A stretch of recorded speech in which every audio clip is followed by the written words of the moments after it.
Assalamualaikum teman-teman, selamat berjumpa lagi dengan saya Abdurrahman dan masih tetap di channel Abdurrahman ya. Dan masih tetap juga mengupas tentang seputaran gangguan asam lambung dan status psikosomatis. Nah, di season kali ini saya akan mencoba menjawab beberapa pertanyaan yang ada di kolom komentar teman-teman ya. Nah, makanya bagi teman-teman yang merasa kemarin bertanya di kolom komentar, tolong tonton videonya sampai habis, jangan di skip biar kalian nanti mengerti, biar kalian nanti paham tentang seputaran pertanyaan kalian. Nah itu teman-teman ya. Nah makanya tolong tonton videonya sampai habis, jangan di skip. Dan kemudian seperti biasa ya, bagi teman-teman yang baru bergabung, kalau seandainya kalian mau bertanya tentang seputaran gangguan asam lambung dan status psikosomatis, alangkah baiknya kalian tonton dulu video-video saya sebelumnya, karena untuk seputaran gangguan asam lambung dan status psikosomatis semuanya sudah saya share ya. Dari mulai cerita saya yang terkena gangguan asam lambung dan status psikosomatis, kemudian merasakan 1001 macam sensasi yang sangat tidak nyaman, itu sudah di-share teman-teman ya. Dan kemudian bagaimana cara menangani setiap sensasi yang hadir, itu juga sudah di-share. Nah makanya biar lebih jelas, biar lebih detail, alangkah baiknya kalian tonton dulu video-video saya sebelumnya. Nah itu teman-teman ya.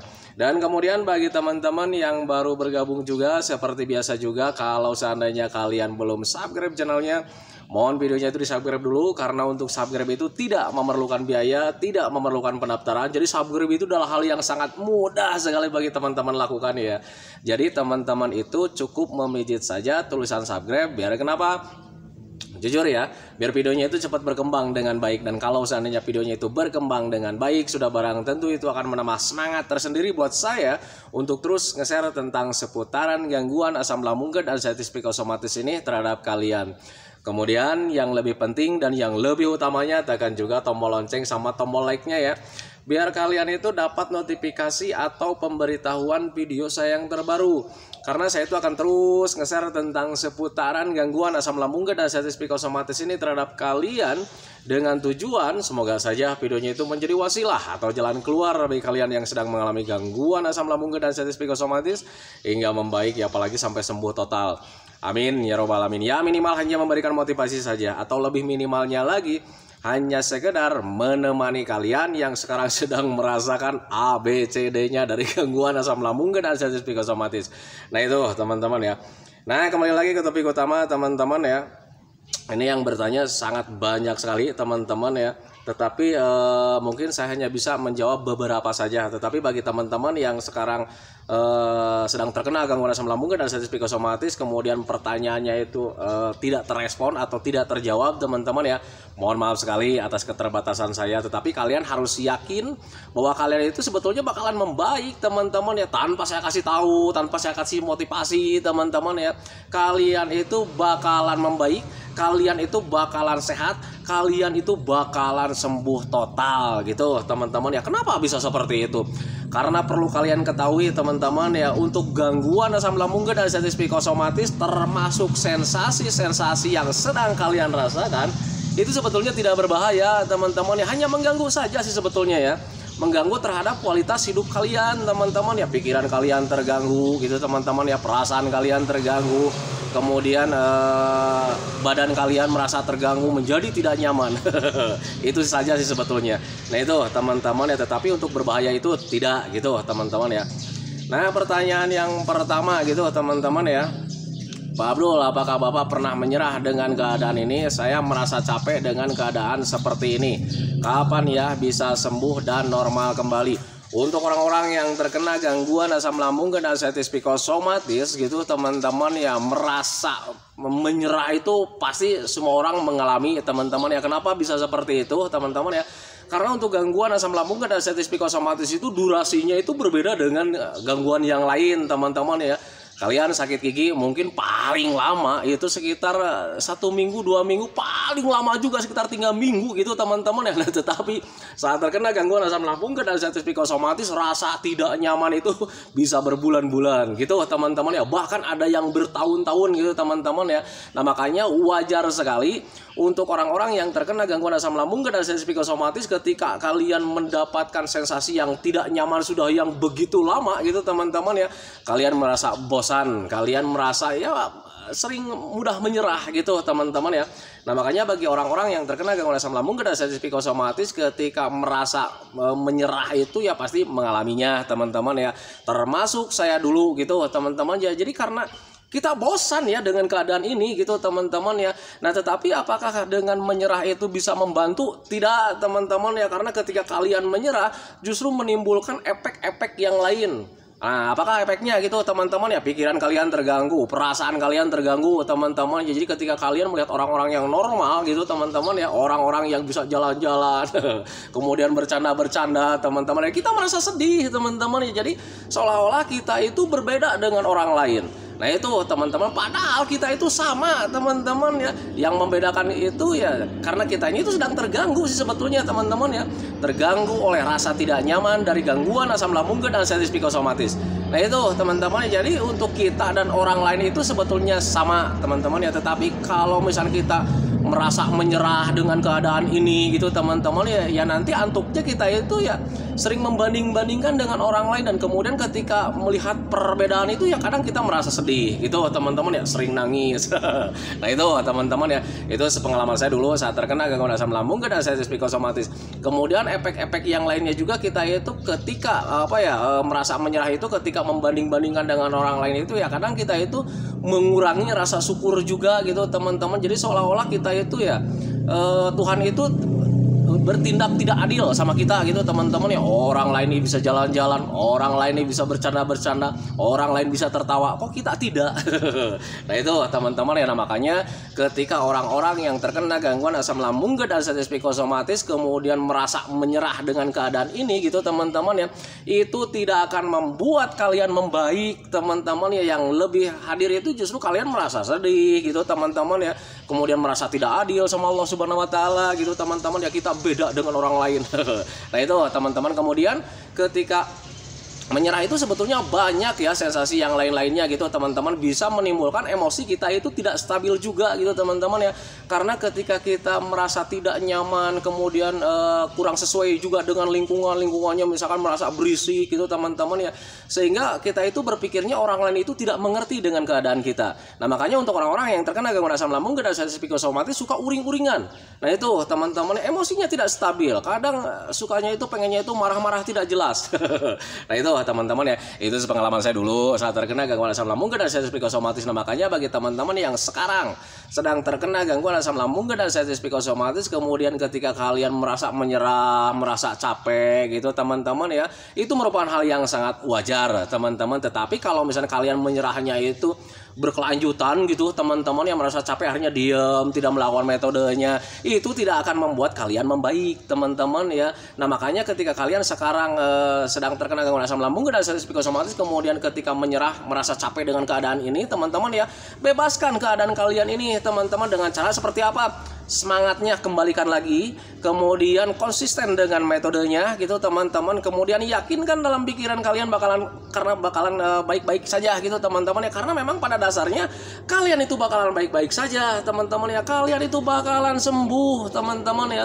Nah itu, nah makanya pahami saja ke sana. Tetapi Pak sekarang itu merasa capek dengan keadaan ini, kalian harus mempunyai rasa sabar gitu teman-teman ya. Kalian harus mempunyai rasa sabar. Kenapa harus mempunyai rasa sabar? Karena gangguan ini berbeda dengan gangguan yang lain gitu teman-teman. Jadi pemulihannya itu step by step gitu teman-teman. Jadi tidak kayak macam gangguan lain, kalian beli obat, kalian istirahat, selang 1 hari 2 hari kalian sembuh. Tidak seperti itu teman-teman ya. Untuk gangguan asam lambung dan sensitif psikosomatis, proses pemulihannya itu bertahap gitu teman-teman ya.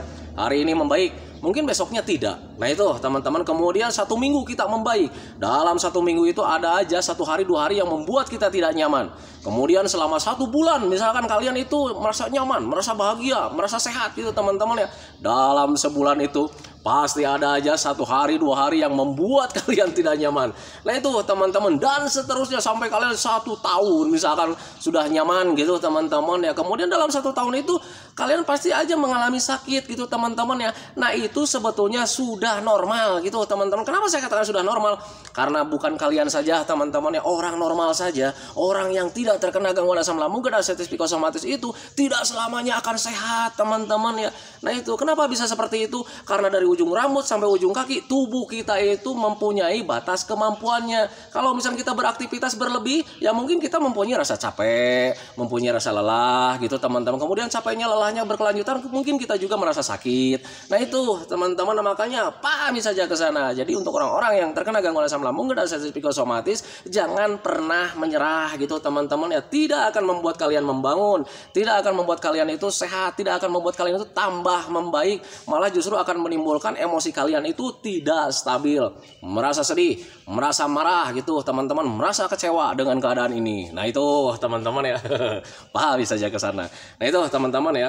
Nah kemudian pertanyaan selanjutnya ya, ini banyak sekali yang komentar ini, tetapi hanya beberapa bagian yang saya jawab ya teman-teman ya. Kemudian bagaimana cara menangani sakit perut? Maksudnya gimana ini? Ini kayak pertanyaannya banyak yang disingkat ya. Bagaimana cara menangani sakit perut terasa melilit yang diikuti sering BAB tapi nggak kunjung keluar? Untuk sakit terasa terasa melilit gitu teman-teman ya. Sakit terasa melilit itu biasanya dari asam lambung yang tidak normal teman-teman ya, ada dispepsia fungsional. Nah itu teman-teman ya. Nah ketika kalian mengalami hal seperti itu, apa yang harus dilakukan gitu teman-teman? Selain menjaga makan, usahakan kalian duduk tenang gitu teman-teman ya, kalian atur pernapasan, kurangi pergerakan, kemudian kompres juga dengan botol yang diisi air panas gitu teman-teman ya. Nah apakah itu berbahaya? Tidak teman-teman, semua orang juga mengalami hal seperti itu teman-teman. Tengok keluarga kalian atau kerabat kalian, tanya pernah ngalamin nggak? Nah itu teman-teman, kalau seandainya mereka itu mengalami, itu patokan buat kalian bahwa itu tidak berbahaya. Itu merupakan kegiatan biasa sih sebetulnya teman-teman ya, hanya merasa tidak nyaman saja teman-teman ya. Nah itu makanya ketika kalian mempunyai sensasi seperti itu ya, perutnya terasa sakit, kemudian sakitnya itu terasa melilit, yang harus kalian lakukan itu adalah duduk tenang gitu teman-teman. Kemudian minum air hangat pelan-pelan, jaga pernapasannya, kurangi pergerakan, kemudian bantu dengan dikompres pakai botol yang diisi air panas. Kalau dulu saya seperti itu teman-teman ya. Nah kemudian kalau misalkan BAB-nya sering gitu teman-teman ya, kadang ketika mempunyai sensasi itu ya, kadang kita itu perutnya itu terasa tidak nyaman. Jadi ada sensasi pengennya itu BAB, ketika BAB itu tidak kunjung keluar. Nah itu teman-teman ya, itu biasanya dari kecemasan teman-teman ya. Orang cemas itu kadang ya tidak mempunyai perasaan yang tetap gitu teman-teman ya. Kadang kalau misalnya kitanya cemas, was-was gitu teman-teman, jadi bukan di BAB saja, kadang kita itu pengen kayak macam sering kencing gitu teman-teman, walaupun kencingnya itu nggak jadi-jadi. Nah itu teman-teman, itu efek dari was-was ketika kalian mempunyai sensasi sakit perut terasa melilit. Nah itu teman-teman, makanya pahami saja ke sana. Jadi untuk orang-orang yang terkena gangguan asam lambung dan diabetes psikosomatis, ketika mempunyai sensasi apapun, kalian harus tenang gitu teman-teman ya. Jangan sampai kalian itu was-was gitu teman-teman, gelisah. Karena ketika was-was dan gelisah, nanti sensasi yang lain-lain itu hadir, kayak macam ya kita itu seperti nggak nyaman gitu teman-teman ya. Dikatakan mau BAB, ketika BAB nggak keluar gitu teman-teman. Ketika kita mau kencing, ketika kencing nggak keluar gitu teman-teman ya. Itulah gangguan asam lambung dan diabetes psikosomatis teman-teman. Makanya pahami saja ke sana. Yang harus kalian lakukan adalah duduk tenang, minum air hangat pelan-pelan, kemudian bantu juga dengan dikompres pakai botol yang diisi air panas gitu teman-teman, dan usahakan harus tenang gitu teman-teman. Kemudian yakinkan dalam pikiran kalian bahwa kalian itu bakalan baik-baik saja, karena memang pada dasarnya kalian itu bakalan baik-baik saja. Kalau misalnya kalian was-was juga, cemas juga, tengok keluarga kalian, kerabat kalian, tanyakan hal seperti itu, apakah mereka mengalaminya.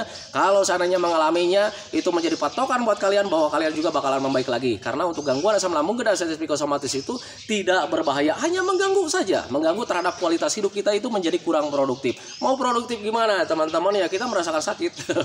Nah itu teman-teman, tetapi untuk bahaya tidak. Nah itu teman-teman ya. Kemudian selanjutnya apalagi nih ya? Selanjutnya, saya sering mengalami mimpi buruk setiap malam. Untuk orang-orang yang terkena gangguan asam lambung dan diabetes psikosomatis, mimpinya itu jarang yang indah-indah teman-teman ya. Berbeda misalkan ketika dulu sebelum terkena gangguan asam lambung dan diabetes psikosomatis, mungkin kita itu mimpinya itu bervariasi ya. mimpi-mimpi yang indah, mimpi-mimpi yang bahagia gitu teman-teman ya. Kemudian mimpinya itu misalkan dikasih uang yang banyak, kan seperti itu teman-teman ya. Nah tetapi saat terkena gangguan asam lambung dan sensitif psikosomatis, kenapa mimpi kita itu tidak bervariasi teman-teman ya.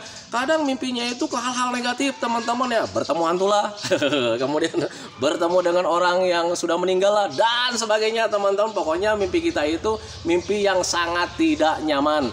Kenapa bisa seperti itu teman-teman ya? Karena untuk orang-orang yang terkena gangguan asam lambung dan sensitif psikosomatis biasanya lebih didominasi, dikuasai dengan pemikiran-pemikiran negatif teman-teman ya.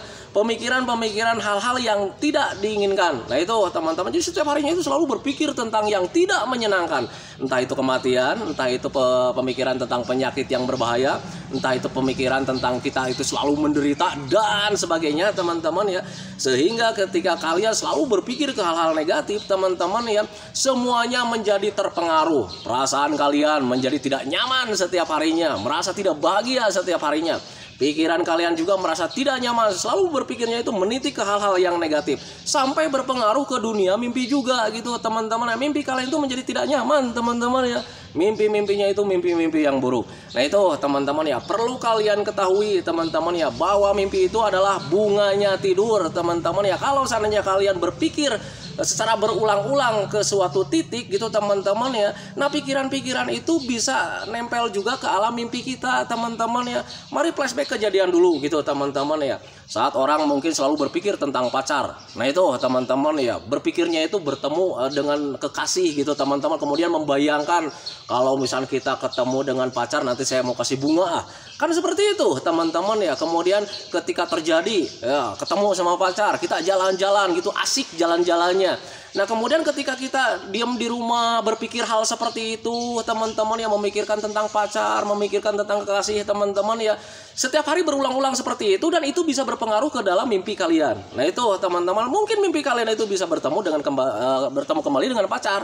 Nah itu teman-teman ya, asik ya. Nah itu teman-teman, makanya untuk orang-orang yang terkena anxiety disorder teman-teman ya, perlu kalian ketahui bahwa setiap apa yang kita pikirkan secara berulang-ulang, tubuh kita itu merespon dengan sendirinya, termasuk otak kiri dan kanan kita. Nah itu teman-teman, makanya pahami saja sekarang ke arah sana gitu teman-teman. Dan itu apakah bisa disebut dengan psikosomatis teman-teman? Bisa teman-teman ya. Karena untuk psikosomatis itu apa yang kita pikirkan secara berulang-ulang, tubuh kita itu merespon dengan sendirinya. Nah itu teman-teman, salah satu contoh kecil ketika kita membayangkan buah jeruk. Nah ini contoh buah jeruk itu sudah saya sering sebutkan gitu teman-teman ya. Tetapi kalian karena memang mungkin tidak paham-paham, akhirnya saya ulang-ulang kembali teman-teman ya. Yang namanya psikosomatis itu apa yang kita selalu pikirkan secara berulang-ulang gitu teman-teman ya, tubuh kita merespon dengan sendirinya. Nah itu teman-teman, salah satu contoh misalkan ketika kalian sendirian duduk nyantai sendirian teman-teman, gak ada temen gitu ya, kemudian membayangkan sebuah jeruk ya, kalian mungkin membayangkan sebuah jeruk lemon gitu teman-teman ya. Kalian kupas kulitnya, kemudian kalian ambil jeruknya, kemudian kalian bayangkan mencicipinya teman-teman ya. Apa yang terjadi? Jeruk itu merupakan bayangan teman-teman, tidak nyata teman-teman, tetapi tubuh kita itu merespon dengan sendirinya. Apa respon tubuh kita? Air liurnya keluar dengan nyata teman-teman. Nah itu yang disebut dengan psikosomatis teman-teman ya. Apa yang kita pikirkan secara berulang-ulang, tubuh kita merespon dengan sendirinya.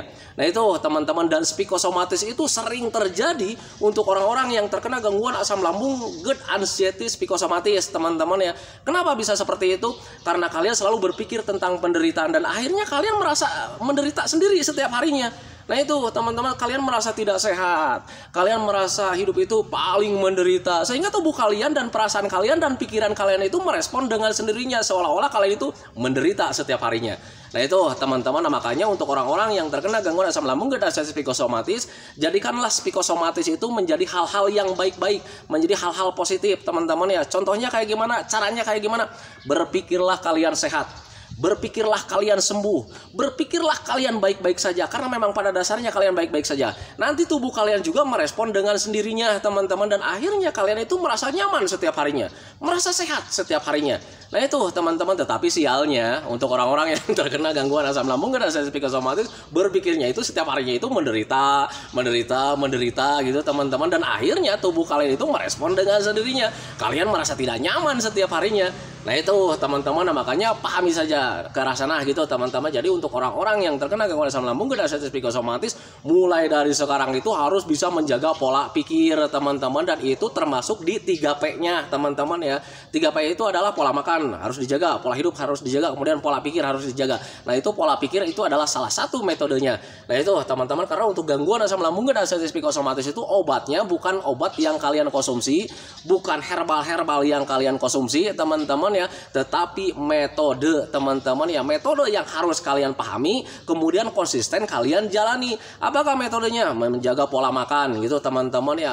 Atur pola makan kalian teman-teman, dari mulai jam makan, kemudian jenis makanannya harus dijaga gitu teman-teman ya. Saat terkena gangguan asam lambung dan sensitif psikosomatis, untuk makanan itu jangan mengandalkan hobi teman-teman ya, karena belum tentu hobi itu adalah sehat. Nah itu teman-teman, jadi ketika kalian mengkonsumsi makanan itu harus berdasarkan kebutuhan untuk tubuh kalian. Nah itu teman-teman, kalau seandainya kalian mau mengkonsumsi makanan, misalkan makanan itu hobi, wah ini nih makanan ini hobi nih, gue suka nih, lihat dulu tubuh kalian membutuhkan nggak. Kayak macam sambal, wah ini sambalnya pedasnya sangat asik ya, level 10 misalkan.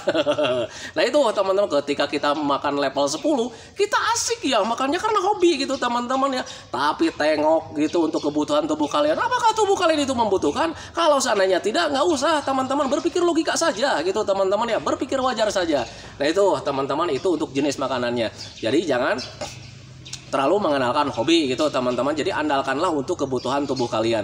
Nah kemudian ketika jam makan juga harus dijaga teman-teman ya. Jadi makannya itu layaknya itu sehari 3 kali gitu teman-teman. Tetapi kalau misalnya kalian masih mempunyai sensasi kelayangan, kemudian keseimbangan tubuh masih terganggu gitu teman-teman, usahakan jam makannya itu harus sering saja. Makanya untuk orang-orang yang terkena gangguan asam lambung dan sensitif psikosomatis selalu dianjurkan sering makan, sering ngemil, sering minum, hindari stres. Nah itu teman-teman, makanya pahami saja ke sana. Jadi kenapa untuk orang-orang yang terkena gangguan asam lambung dan sensitif psikosomatis jam makan itu harus tetap gitu teman-teman ya. Perlu kalian ketahui bahwa kemampuan kita itu terbatas. Ketika kita mengkonsumsi makanan gitu teman-teman, mungkin hanya beberapa jam kemudian kita itu tenaganya hilang. Nah makanya harus sering makan. Nah itu teman-teman pahami saja ke sana.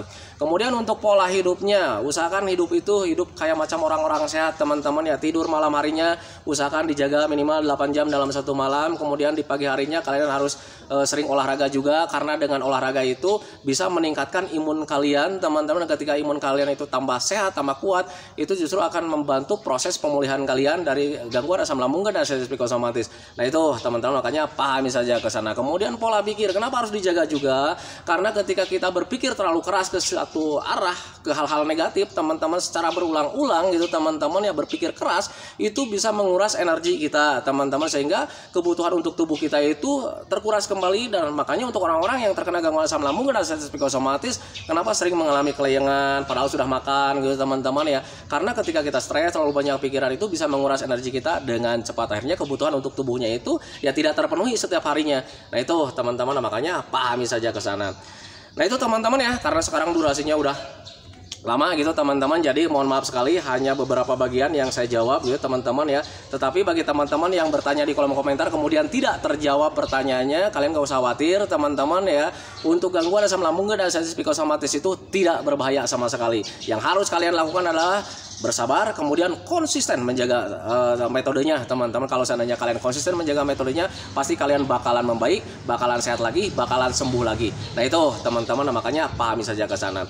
Nah itu teman-teman ya, video dari saya tentang seputaran gangguan asam lambung dan sensitif psikosomatis, tentang seputaran pertanyaan-pertanyaan dari kalian teman-teman ya. Semoga saja videonya itu menjadi wasilah buat kalian, semoga saja videonya itu menjadi pencerahan buat kalian, ya minimal hanya sekedar menemani kalian lah yang sekarang sedang merasakan tidak nyamannya dari gangguan asam lambung dan sensitif psikosomatis. Kemudian seperti biasa, sebelum saya akhiri videonya, saya selalu mendoakan sama teman-teman itu, semoga saja teman-teman itu cepat sehat lagi, cepat sembuh lagi, cepat kembali lagi keadaan kalian yang dulu, baik semangatnya, moodnya, tertawanya, pokoknya kehidupan kalian yang berwarna itu semoga saja cepat kembali lagi, karena memang saya yakin 100% bahwa keadaan kalian yang dulu itu sangat dirindukan sekali. Nah itu teman-teman ya. Kemudian doakan saya juga teman-teman ya, agar saya itu tetap sehat, tetap kuat, tetap ceria, agar masih bisa tetap menemani kalian.